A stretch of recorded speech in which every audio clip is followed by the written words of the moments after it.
Welcome to the first session of day 2. So I think it was summed up perfectly yesterday when day 1 is going to be about stuff and day 2 is going to be about people. I think everybody knows there is a skills shortage at the moment, a pretty massive skills shortage across engineering and construction and lots of industries. So what are we going to do about that? So this is called Building the Business Case for Broadening the Skills Pool. We're going to be looking at the evidence base, so DFT's transport infrastructure skills strategy and sizing up the highway sector skills gap. We'll be looking later at why diverse organizations achieve better results.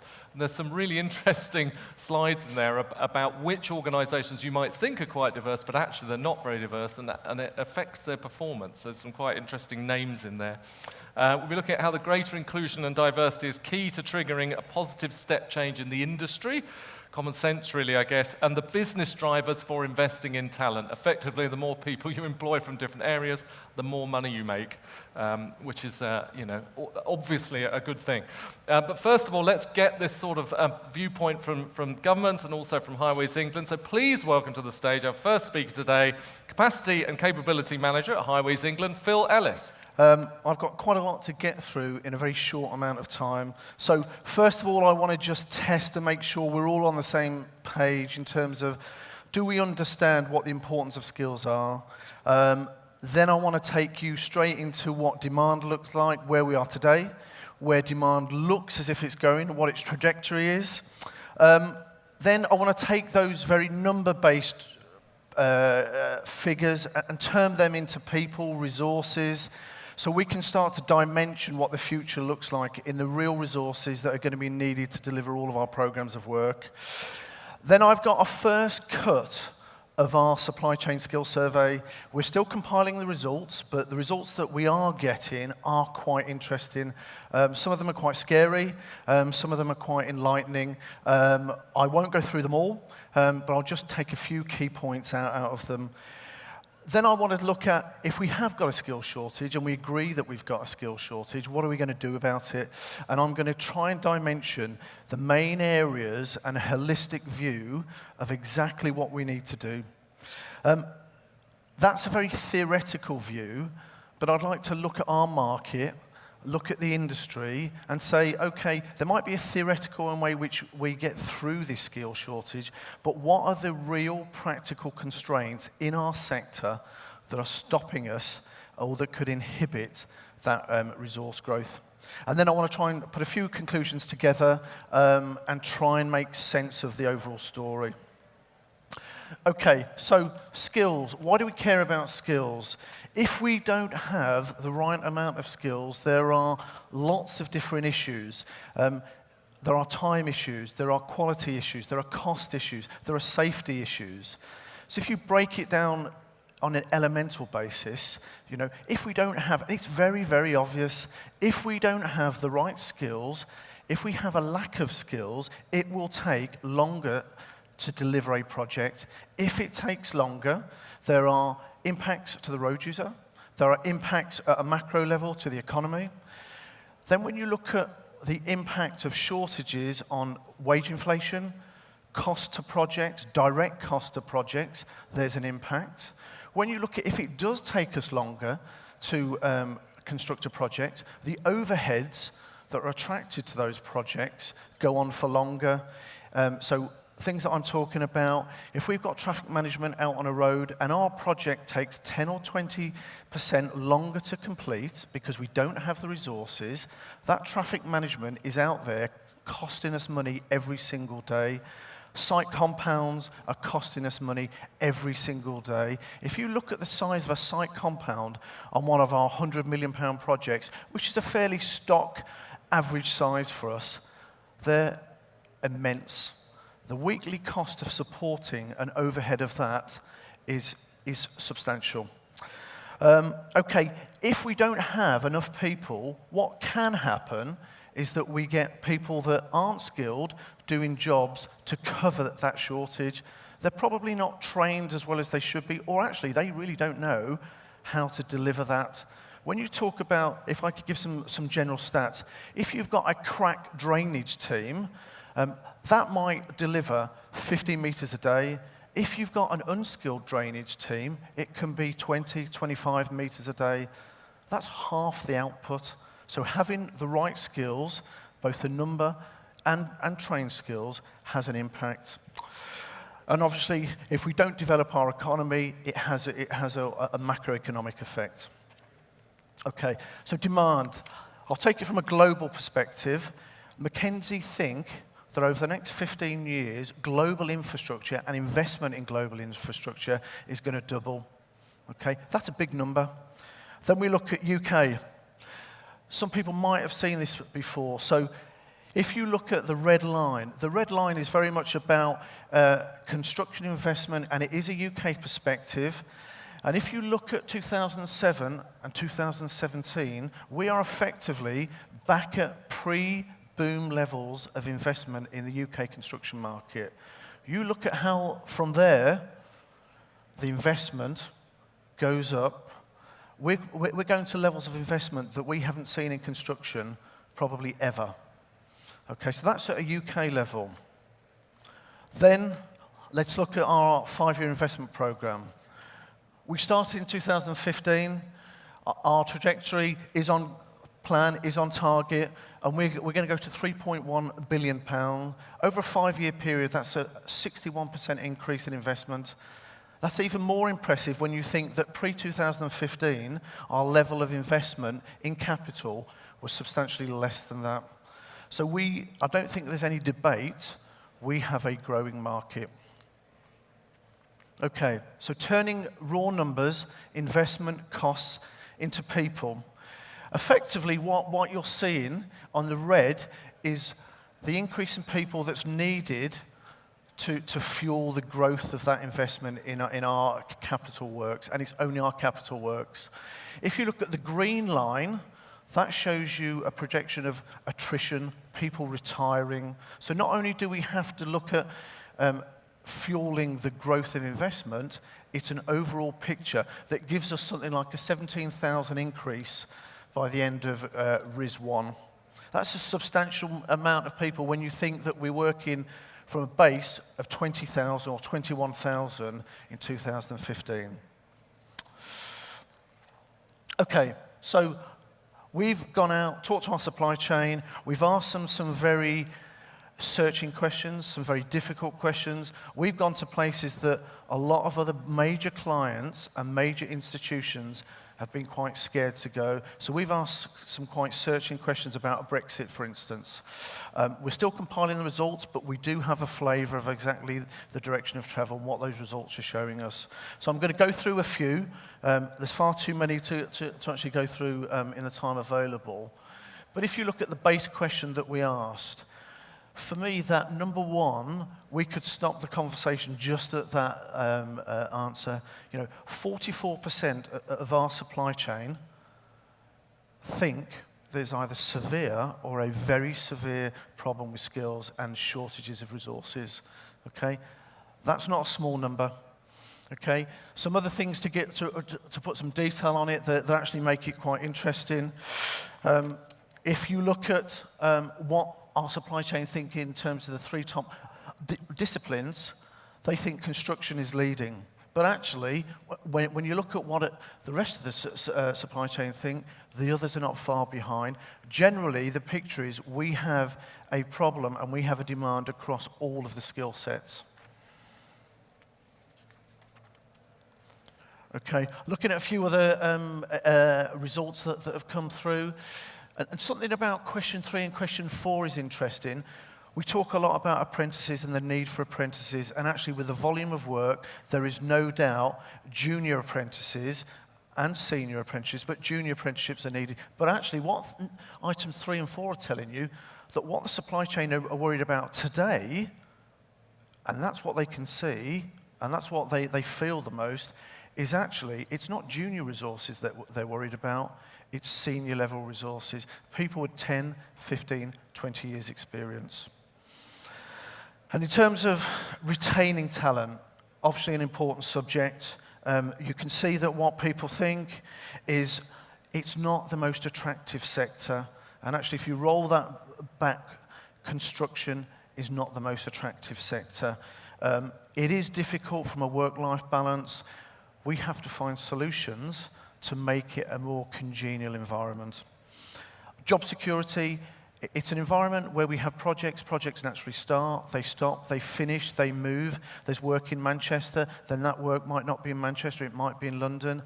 That makes it very difficult to develop and keep a stable workforce. So, I think we can demonstrate we have a problem. I think we know that the supply chain have given us a comprehensive feeling and a set of results around that. So what do we do? What do we do about it? I've tried to take a holistic view in terms of if we're going to do it from an integrated point of view, what are the areas we need to look at? And we do need to take this life cycle view. We need to look at promotion and attraction. We need to look at recruitment and retention.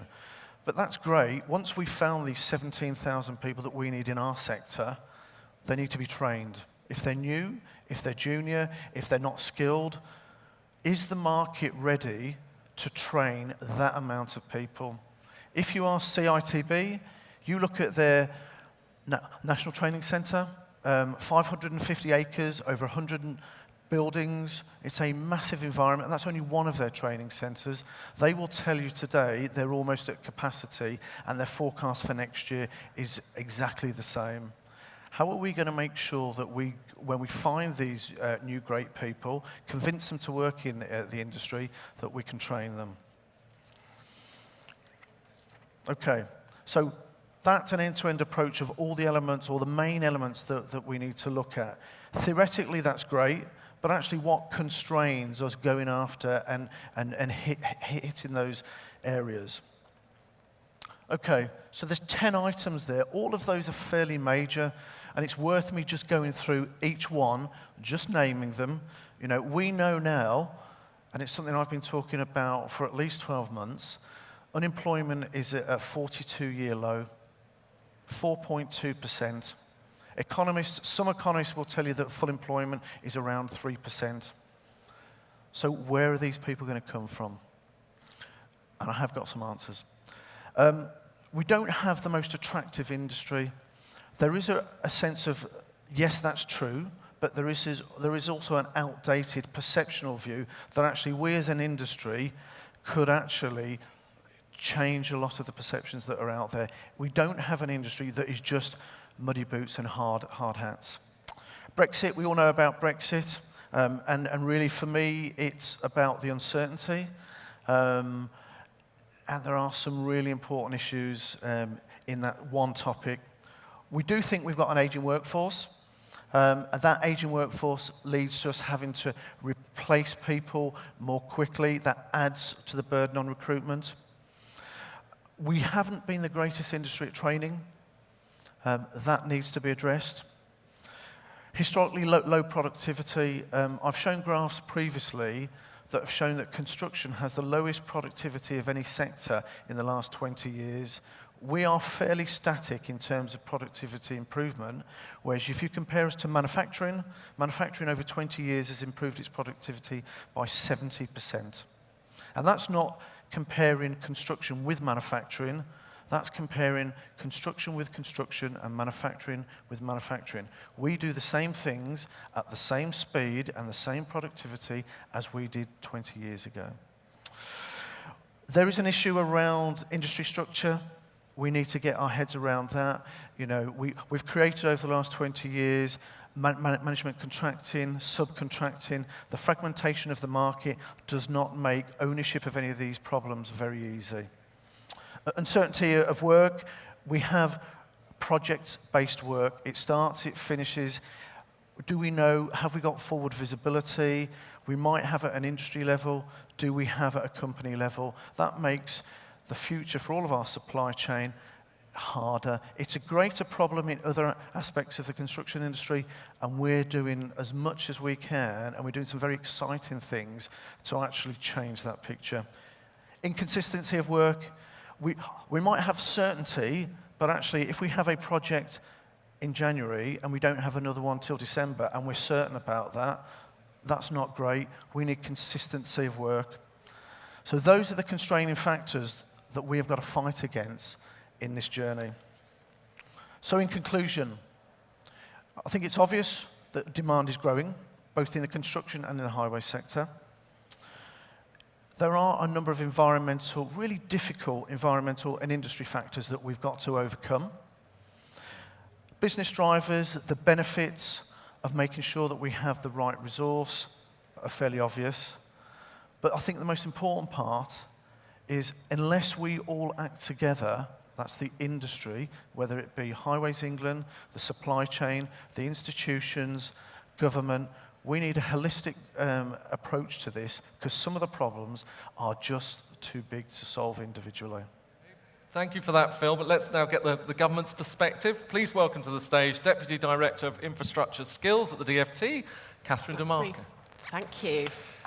Phil talked about the need for collaboration. Thank you for that, Phil, because it's a very neat dovetail to me. I'm going to talk to you about one such collaboration. It's the Transport Infrastructure Skills Strategy and what we've achieved in our first year. So I'll briefly recap on the strategy itself. I'll focus mainly, though, on the one-year-on report we published in July, and I'll talk quickly about priorities for 17-18. So why did we need a strategy? Well, this is the picture. You'll recognize it. Phil talked about it, so I'm not going to dwell on it. It's early days, but I'm going to do cup half full, Phil. So I think we're making progress. So quickly, the strategy published January 2016, we headlined on apprenticeships with procurement as a key lever. So these, ladies and gentlemen, are the reformed apprenticeships, being the opportunity to attract new entrants as well as to upskill your existing workforce, including to high levels and without constraints on age. Crucially, the strategy established a task force called STAT. I'm not even going to try and get my tongue around the long name, so it's called STAT, to implement it. So that was fundamentally important to me. And STAT is chaired by Mike Brown, Transport Commissioner for London, so it has some really senior leadership momentum and buy-in. And we're gathering momentum. So from our original partners, and I talked about this being a collaboration, it started with DfT and the roads and rail delivery bodies, including Phil and his colleagues. And it developed to include the TUC and train and freight operating companies. And now it's become this sector-wide collaboration, which includes Heathrow, ports and maritime, road, freight, and logistics. And this is what enabled us to publish these commitments in the one-year-on report in July. So we're not really comparing apples and apples necessarily with these numbers. We're not being overly purist about it. But nevertheless, these are some really significant figures and some really significant sectors that are buying into this process. So I'm going to focus in a bit now on the skills forecasting we commissioned across roads and rail. And I'm going to talk you very quickly through some of the outputs. So in the summer, we published our first cut of our skills forecasting data. This focused, unsurprisingly, on apprenticeships. The model's telling us that we need in the range of 27,000 to 35,000 apprenticeships in roads and rail to 2022. And for the road sector, we estimate that that's around 15% of that number. This is the estimated workforce split by skill level, with 57% of the roads workforce at operative technician level, and the remaining 43% at higher levels. The picture in rail is not dissimilar. So now I'm going to show you some of the actual data that we generated, so through procurement and through business planning. So these are the numbers that were generated through a bottom-up business planning process. You'll observe they're not that different to the modelling figures. They're not exactly the same. And of course, they have a steep trajectory. So last year, we created 2,000 apprenticeships in roads and rail. That means across those delivery bodies and down the supply chain through procurement. We think this is a real achievement, given the skills requirements have only been in invitations to tender, so that's not in awarded contracts, only in invitations to tender since April 2016. And to bear out this claim, we actually did better than we forecast. 23% figure is. So we're pleased with that. We're also collecting data on diversity through our quarterly process. And really pleased to say that at the highest levels, so levels 6 and 7, 39% of the apprenticeship starts were female. So level 6 and 7, I think we're talking master's degree level. Overall, though, it's not such a fabulous picture. So overall, the starts in terms of women and BAME candidates somewhat behind that. We have a lack of reporting on BAME representation as well, which we really need to tackle in year 2. True to form, STAT has brought together a number of organisations around gender diversity, and we'll be looking to broaden that agenda over year 2. But, you know, as we all know, it's not really all about the numbers. We need to make sure that we're generating the right quality skills. And our research with Investors in People, also published in July, showed just how important we as employers are in that. And hear about the infrastructure challenges and opportunities, the electrification of the vehicle fleet, please go to the Bird of Salmon stage now. It was great, wasn't it? Don't move just yet, I'm about to finish. And there's a huge amount of work, of course, going on right across the sector. So in developing new apprenticeship standards, and in the individual sectors, all of which complements our wider collaboration. And if you're going to really solve the skills issue, you need to look, as we all know, I think, at the system that feeds the pipeline. So that's right the way through from primary to higher education, and isn't he cute? So I have to use that photo everywhere I go. Not so cute, perhaps. The key development since the summer has been our ministerial advisory group, and that brings together education experts where STAT brings together employers to really increase the momentum in this area.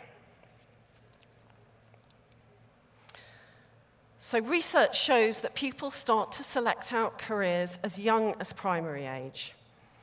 And yet these charts show that primary schools are the least engaged with. Repeat visits, building relationships between individual employers and schools is the most effective way to drive lasting interest. And on that, 2018 is the year of engineering, a collaboration that goes wider than just transport. Aimed at 7 to 16-year-olds, there are now some 300 partners. To get involved, visit the website on that link. I guess these slides are going to be on the Highways UK website at some point, aren't they? And so, we've made progress so far. Obviously, there is much more to do. We're in our first year. Key priorities for year 2 are to continue to drive investment in skills, working much more closely this year with the supply chain. Continue to focus on our forecasting, identifying, prioritizing key skills shortages. Continuing our work on diversity and inclusion, quality, and this year also on social mobility. Working much more closely with education providers, and of course, driving forward the year of engineering. thank you, and please keep in touch. These are my contact details. But I'll just quickly start. I mean, Phil, you told me a really interesting stat earlier. It's obvious, I suppose, but 95% of the work done through you isn't done by Highways England staff. It's done by people further down the chain. Yeah. What levers can you pull to encourage people to, for example, spend money on training? Because if you're a medium-sized business or even a small business, that's a big chunk of money, isn't it? So, yeah, I mean, it is tricky because we don't own the workforce, we don't own the supply chain. So there's lots that we can do around setting standards, putting guidance documents out, putting things into contracts. So we're looking at, and we already have a pilot that's probably spanning £2 billion worth of work, that we will put training standards in terms of type and level and quantity within our contracts. So for instance, for every £100 million project you win, we would expect, and we will measure you against a KPI set that will say we will want to see a certain amount of training days, we will want to see a certain amount of qualifications output from those training days. So that's one lever that we would use. But there's a whole range of, from setting standards to collaborating, to research, to actually co-funding, to actually substantial funding. And it's a very tricky, as you've mentioned, with the fact that we don't own the supply chain, the business case to invest in training somebody else's staff in Highways England's arena is not a very easy business case. Do you sense there might be a reluctance there because although there's a long-term benefit, training days, for example, are expensive. It's a whole day when someone's not physically at their desk producing work. There could be, but I think we've got quite an educated supply chain that understand that not only do we need to educate them for productivity and to do their job, but if they're not trained, they're not going to be safe. So we've got a fairly mature, and once we set the standards, I think our supply chain understand the agenda. We'll come to your question of saying, Catherine, just a quick question for you. We're starting to really see the scale of it now, and everyone is starting to put numbers on it. Do you think we're always, because those numbers are so big, going to be kind of running to catch up? Or is it a bit daunting when you see the kinds of people that you're going to need, and by such a short time period? Sure, it's daunting, but I think actually you've got to start somewhere, and I found that with us setting numerical targets and making numerical commitments, it's not all about the numbers, and you hear lots of different numbers, and there's a whole big patchwork in that area, in skills and right across transport. But actually, numerical targets focus the mind. So if we had come out and just said, guys, we know it's quite difficult to set numerical targets, so can you just do a bit better? We wouldn't have got half the momentum that we have done this. So yeah, I would say start somewhere, do something simple and pragmatic, map and track your progress, find ways to do that. That's what we're doing with this piece of work. We're not claiming in any way, shape or form that it's perfect or that it's going to solve all of the problem. It's not, but once you're out there, you attract a certain amount of momentum, and that's what really, really starts to work. Great. Sorry, your question. Lisa Taylor from Atkins. I think the work on apprenticeships has been fabulous. I'm interested, though, in looking at the senior perspectives, getting the experienced people into the industry, and what your views are on what we can do. So I'm thinking about things like maternity returners, poaching people from other industries, working more with our sort of semi-retired older workforce, and can we do something more strategically about that? It's an interesting point, isn't it? Because you get older, you have a family, and you're talking about it, antisocial hours in this industry. So what can you do with those more experienced people? Is that question for me or for Phil? Yeah, so I think they were all really, really excellent points. As I said earlier, apprenticeships are now not only for young people, so we mustn't ignore that as a tool for our older workforce who maybe need to be retrained or upskilled to meet new technological changes, or indeed for returners. But yeah, I think all these people are part of the jigsaw, and we really need to look at how we address our recruitment strategies, how we address, what are our job specifications, how we write those, what our real needs are in terms of recruitment. Are we designing our recruitment strategies to recruit the workforce that we've got already, or are we opening our minds to perhaps a little less experience, a little less bespoke experience, and that would help us, I think, to attract people from other sectors. So I don't want to rain on the parade of other people who are coming up after me who probably know a bit more about those specifics. But, yeah. Phil, what are you doing? Yeah, so I think there are some easy wins. I think there is an outdated perception of our industry. There is not a lot of people know that, for instance, the average salary in construction is 20% above the national average. There are not a lot of people that know how much a tradesperson can earn. You look at excavator drivers can earn £50,000 a year. HGV drivers can earn £45,000 a year. Actually, what we're not very good at is selling the reality. Most of us love our industry, but we can't sell our industry to anybody else. And part of the reason is we don't have a collective, collaborative response. And people have heard me talk about this before, the armed forces ads that's on telly.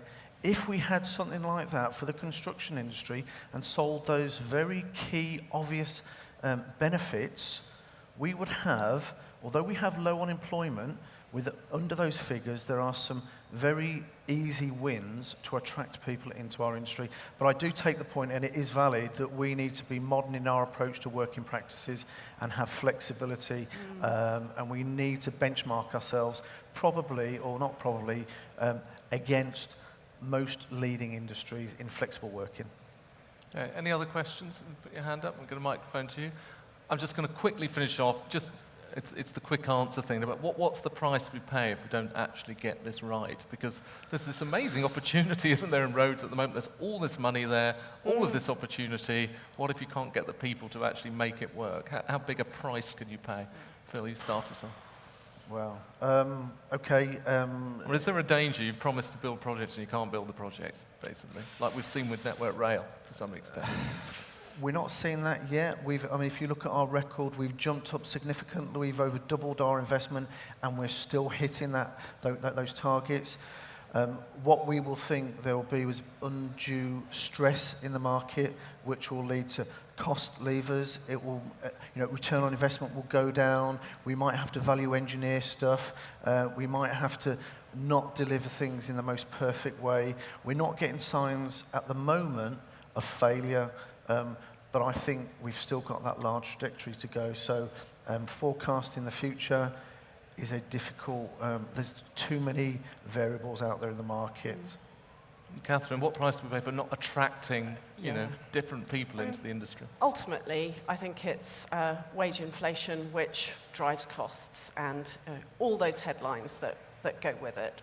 But more, we've got a golden opportunity to sell this fantastic industry. And let's not miss that. Great. Well, thank you both very much. We now